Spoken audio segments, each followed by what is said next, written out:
Friends, I should tell you that I have been very much benefited by the scholarly presentation of three eminent speakers. I'll just take a few minutes to show the significance of their talk and how they are connected to Gurudev Ranade's thoughts. When I heard Dr. Vinayji, I was amazed. Of course, this is not the first time I am listening to his talk.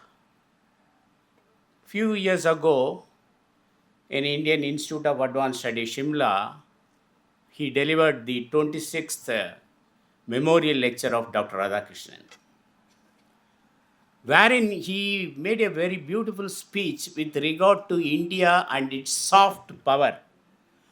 And he also pointed out in his lecture that time that how Indian democracy is not political democracy but a spiritual democracy. That is something really remarkable. I still have fresh memories about his wonderful talk. And later, I had the opportunity of listening to his wonderful lecture at Beijing, China, in the World Philosophy Congress. So this is the third time I am listening to his talk. And I should tell you, my friends, that Sir could clearly explain to us the relevance of Gurudev's philosophy. This is what is needed. How do we situate Gurudev in the contemporary philosophical discourse?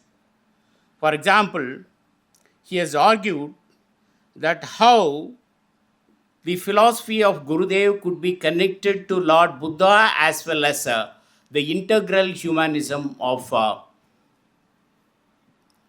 well-known philosopher and thinker and who has influenced the contemporary philosophers. You know, that is Deen Dayal Upadhyaya.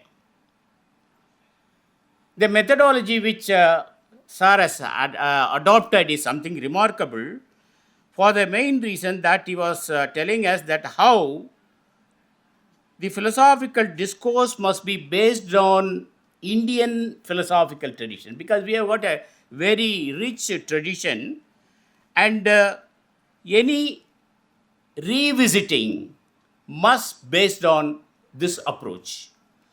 And also he has pointed out that there is a place, and the later part of his lecture has got a lot of philosophical as well as spiritual and also political implications. And I must tell you that when he was making a reference to tolerance, it has got a lot of implication. By quoting Popper, he has very beautifully pointed out that how the concept of tolerance has its limitation. I don't want to explain that further because it has got a lot of ideas which we have to think and we have to elaborate it further for the sake of the humanity. And also, yes, this is something very remarkable. He has shown us the failure of multicultural philosophy. In fact, in the West, especially in Canada, the multicultural philosophy is something which they are celebrating. But it is a high time for us to consider the significance of one culture which has been predominating in Indian tradition, which has been giving a guiding spirit for the entire nation, not only the entire nation, but for the globe. And also one principle which we have missed during these 3 days is the concept of one family. Vasudhaiva Kudumbakam, he has insisted in a very beautiful way. And also he has shown us the methodology by which we can understand the significance of one God. This is something very important because Professor Ranade has been concentrating on God realization and the spiritualistic philosophy, and he also gives certain guidance or methodology for understanding the significance of God realization. And it's a very thought-provoking lecture, Vinayji. And also, he has shown us how the Indic approach is something which can guide the entire globe, because it is Indian philosophy or Indian philosophical tradition which can give a guidance to the entire universe. In fact, he has shown in his lecture that how the philosophers of India, ancient philosophers of India, has attempted in a unique way. It is not the usual philosophical discourse which we find in Western tradition. We could very successfully come across great thinkers like in the ancient period, the Upanishadic period, for example, where we could come across the great thinkers, and how Indian philosophy was developed in the Bhakti period and third Renaissance period.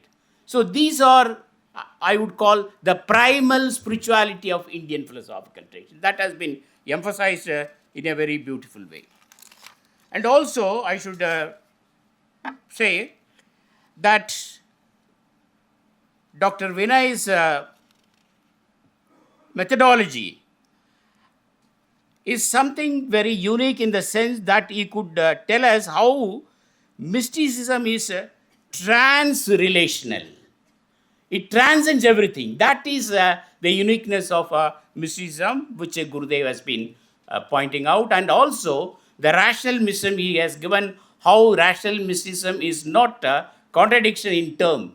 Because quite often, the Westerners ask this question. When I was talking about rational mysticism with one of my Canadian friend, he was asking, how could mysticism be rational? These two cannot go together. But if you could read the rational mysticism of our Ranade ji, then one can understand the significance of the mystical, the rational mysticism. So we are very much benefited by your lecture, sir. And also, there is the crisis. This is the last point which I would like to concentrate on, is talk about the crisis, different crises which you are facing. And he talked about, first of all, the crisis of identity. Then he talked about purpose, crisis of purpose. Then crisis of authenticity, and the crisis of ownership, and also crisis of relationship. And as he rightly said, that the last one, namely the crisis of relationship, is something very important, because it is that which connect not only the individuals but the mother nature. This is something very, very important. And in fact, if you look at Indian philosophical tradition, it is a holistic approach towards everything, because we have a close affinity with nature. In fact, in the Western tradition, we talk about deep ecology, only in the 20th century. But if you look at Indian tradition, from the Vedic time onwards, one can show how it is holistic in nature, and we have been practicing the deep ecology.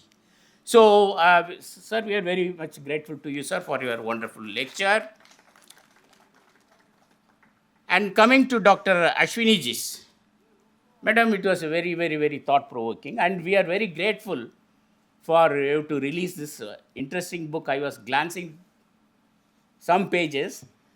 You have shown how philosophical counseling, because this is a very important topic, which is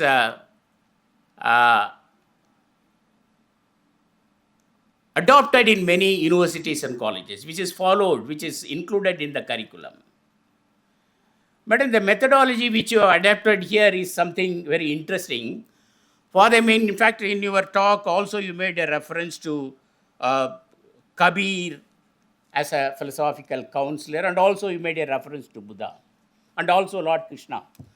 I will just share my experience with regard to philosophical counseling. Some 15 years ago, I made a paper presentation in Chungang University in South Korea, wherein I talked about how Lord Krishna is the first philosophical counselor.